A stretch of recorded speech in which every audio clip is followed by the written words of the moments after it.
There's nothing that makes you want to sleep with the lights on more than a good old-fashioned scary movie. But how does that work? To figure it out, we took a look at some of these scenes that did it best. These are our picks for the 7 scariest moments of all time.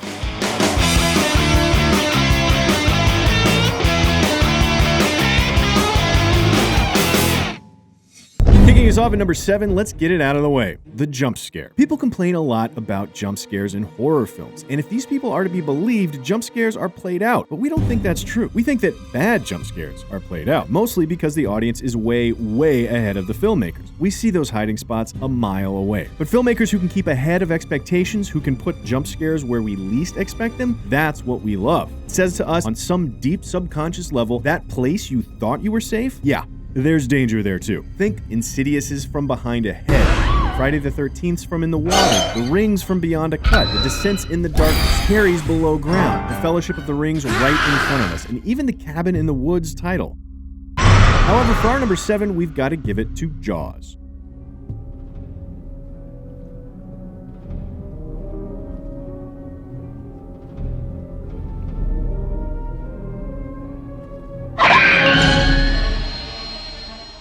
Even when you know it's coming, you almost don't know it's coming. And sure, the sound helps it along, but the real genius here is that Jaws sneaks around our expectations by not even letting us think it's a horror movie. It's a horror in disguise, a low-key horror that doesn't have any of the surface signifiers to warn us to keep our guards up. So we sit back, relax, and spend our time watching it like an action film, or a disaster film, or maybe even a thriller. But we're not sniffing out jump scares, so when one does emerge, it's all the better for it.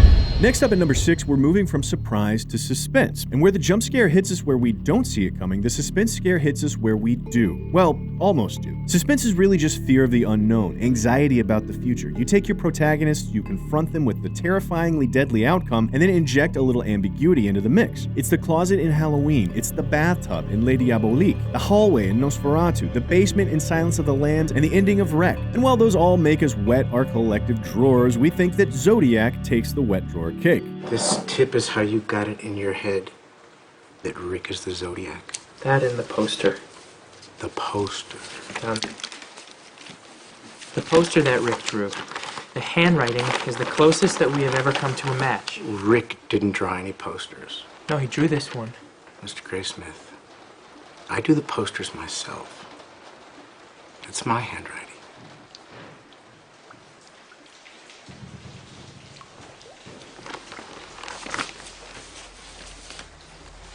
I won't take any more of your time.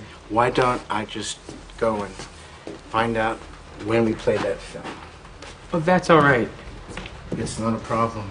They're just down in the basement. Not many people have basements in California. I do. ZODIAC devotes its entire plot up to this point building up a terrifying impression of the killer and teaching us subtle clues that might identify him. And then when all of a sudden Bob Vaughn starts ticking all the clue boxes, we can't help but recall that terrifying reputation he now might possess. While Fincher is, as always, pitch perfect in his execution of the scene, building the suspense into a fever pitch of terror through camera and editing and audio, we think the reason it's so effective is that while we might be yelling, "Don't go down there, you idiot," at the screen, he's not an idiot. He's not walking down there without any sense, but in spite of his sense. His character is just as afraid as us, but his decision to press onward is completely in keeping with who he is, curious and obsessive to a fault. And the best part, despite the distinct probability of getting super murdered, we're so curious that we want to go down there with him too. At number 5, we've got a twist on suspense that takes it one step further. It's not the suspense that comes from knowing something bad might happen, but the dread that comes from just kind of suspecting that it might. It's a feeling, not a thought. It's a visceral uneasiness, a nameless anxiety, not a conscious objection. Our emotions are telling us to feel suspense, but our intellect's got no reason to confirm it. And in stark contrast to the surprise of the jump scare, this succeeds on being familiar. It's usually hidden away in the way the story is told, not the story itself. It's the imperceptible and inexplicable shift in the music. It's the shot that's holding way too long. It's the meta-narrative understanding that the filmmakers have got to do something bad sometime soon. It's right before we meet Leatherface in Texas Chainsaw Massacre. It's the first kill in Jaws. It's most of the entirety of the Blair Witch Project. It's the hospital scene in Exorcist 3. It's every part in a movie where the horror strings swell for no goddamn reason other than that's what they do. However, our favorite version of this might just be the diner scene from Mulholland Drive. So,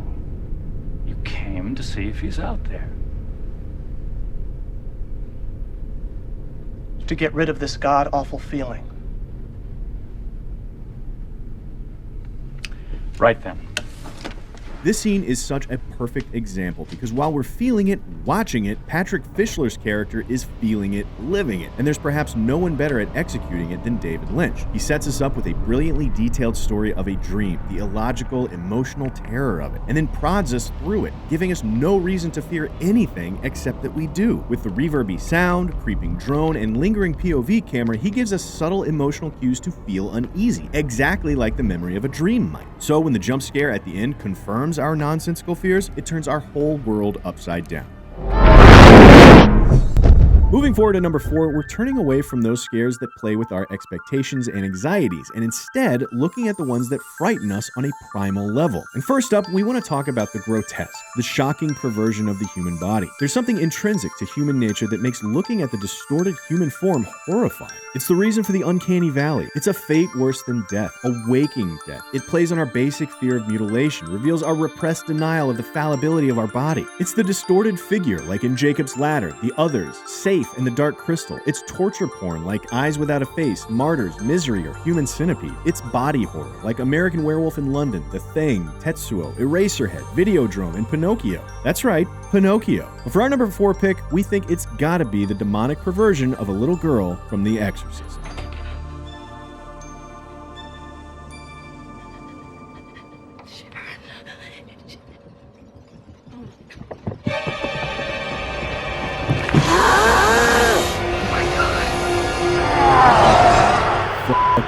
That. The Exorcist is brilliant with its body horror because it's not as much the form of the human body that's distorted, but its movement. And it doesn't just pick any old victim. A devil with red skin and horns, that we can deal with, but a little girl in pajamas feels so evil. The distance between the fantasy of the story and the reality of our lives is collapsed. It's playing on the border of the familiar, all the while making it dreadfully, horrifyingly strange. There's something wrong, something deeply, inhumanly wrong, and it's hard to watch, which is exactly why we want you to watch it.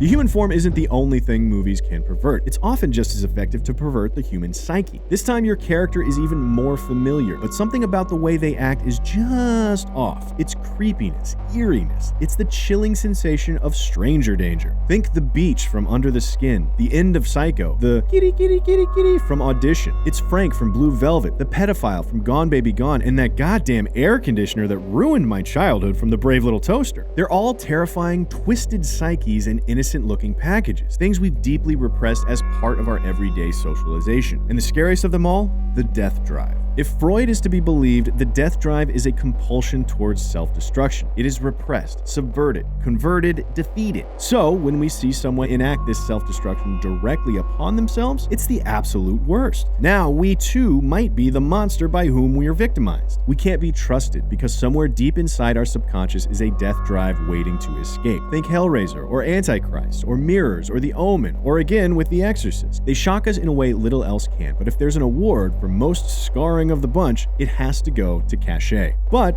before it does, this is a serious spoiler for an incredible film and an immensely disturbing sight. So proceed with caution.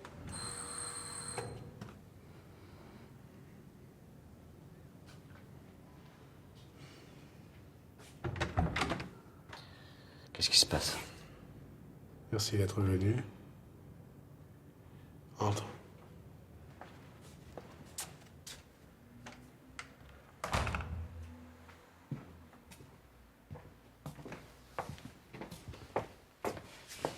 Bon, qu'est-ce que ça veut dire? Assieds-toi. J'ai pas envie de m'asseoir, qu'est-ce que tu veux? Je vais te redire que je n'étais pas du tout au courant pour les cassettes. Et alors, c'est tout? Je t'ai demandé de venir parce que je voulais que tu sois présent.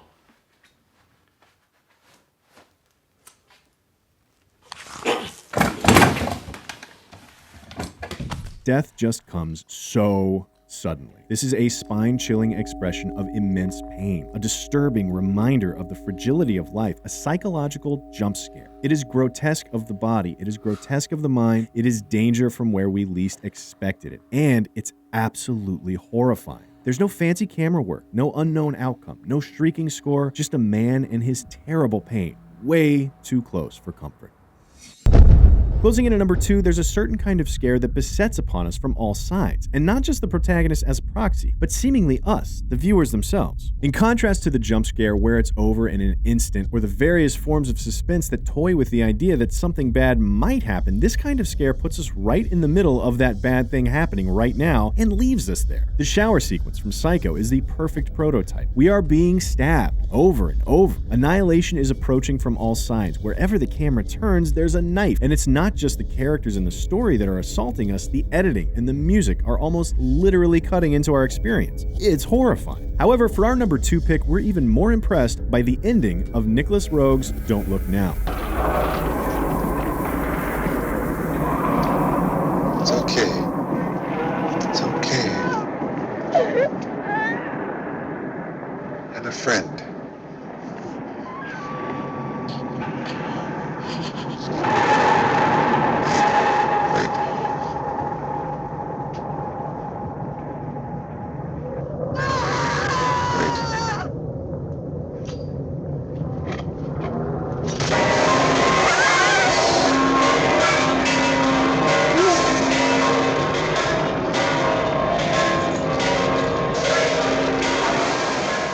It's simultaneously a physical annihilation and a psychological one. There's a realization embedded in his dying thoughts, a realization that destroys his former worldview. But even as the montage gives us logic and story, it's more about the effect of it. The cutting is assaulting us with all kinds of frightening imagery, evocative imagery. It's a violent rush of imagery. It attacks us as we watch it. The church bells assault us as we listen. There's little time dedicated here to the surprise and the suspense of it, and more to the abject horror of death. And that's what this sequence is. A cinematic interpretation of the experience of death, a final descent of the symbolic into bloody madness. At the core of all this fear, of all this suspense and surprise and terror and horror and piercing violins and flashing frames is one thing: death. Literally or symbolically, each of these scares confronts us with the threat of death, the experience of death, the fallibility of our defenses in the face of death. And where our number 2 assaulted us with the cataclysmic violence of death, our number 1 tries to overwhelm us with something even worse: the nothingness. The utter hopelessness and emptiness and bleakness and suffocation and meaninglessness of the void. And we won't beat around the bush here. Although there are moments in Donnie Darko where we sneak a feel of this, and we think Kubrick also manages a pretty dreadful sense of doom at the end of 2001, our number 1 pick has to be from The Shining.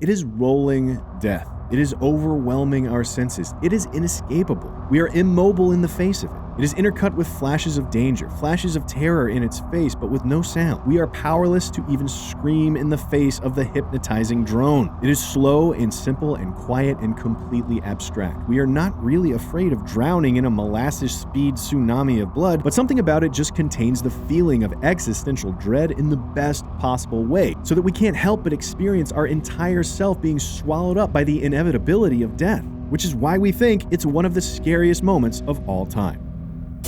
So, what do you think? Do you disagree with any of our picks? Did we forget the moment that's most often fueling your nightmares? Let us know in the comments below, and be sure to subscribe for more Cinefix movie lists.